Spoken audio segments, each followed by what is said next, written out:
大家好，这是圣经故事系列的第4集，讲的是旧约圣经人物雅各和他的儿子们面对饥荒，预备前往埃及籴粮的故事。故事记载在创世纪42章1节到5节。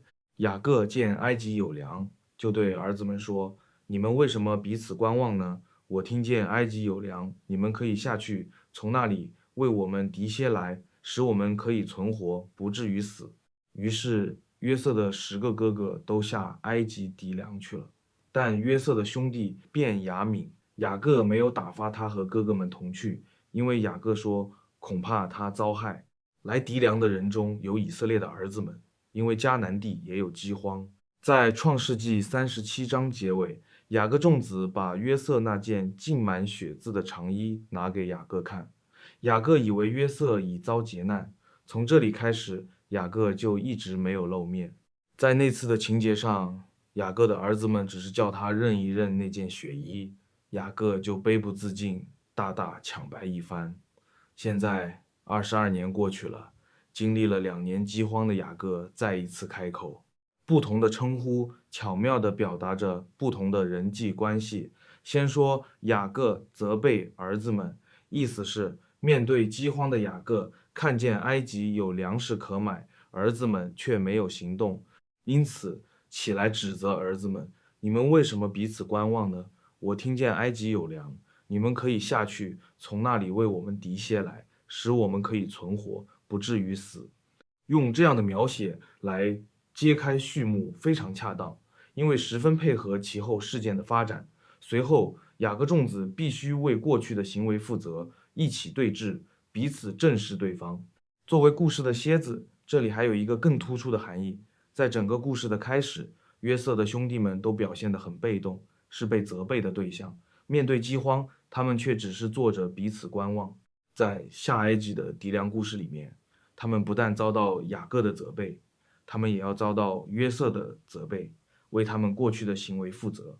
叙述者接着称他们是约瑟的哥哥们，暗示他们不知道此次行程是朝向他们与约瑟的兄弟情谊的终极试验走去。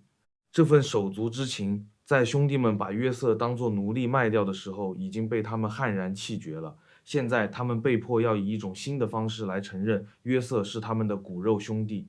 从雅各的儿子们到约瑟的10个哥哥，再到约瑟的兄弟便雅悯，在称呼上的变化，说明此时约瑟只是便雅悯的哥哥，还不是其他人的兄弟。最后是以色列的儿子们，暗示约瑟会与哥哥们和好，共同完成籴粮的任务。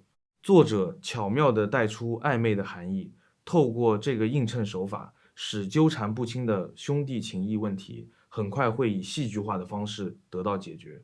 雅各把便雅悯留下，其实是重演他过去对约瑟的偏爱。十兄弟对此有何反应？故事没有透露，结局如何？端视他们能否以充足的孝心谅解老父亲这般顾惜他与拉结仅存的儿子。过去约瑟不知道哥哥们要谋害自己，但哥哥们却知道他们自己的计划。现在哥哥们不知道约瑟的计划，约瑟却知道他要如何对待哥哥们。故事提醒我们，宽恕与和解虽然困难，但只要我们愿意面对人性的黑暗，在化腐朽为神奇的上帝里面，就可以治愈家庭成员或对手之间的深深创伤。尽管有人性的黑暗，我们仍然可以通过勇气、爱、怜悯，在信仰里找到答案。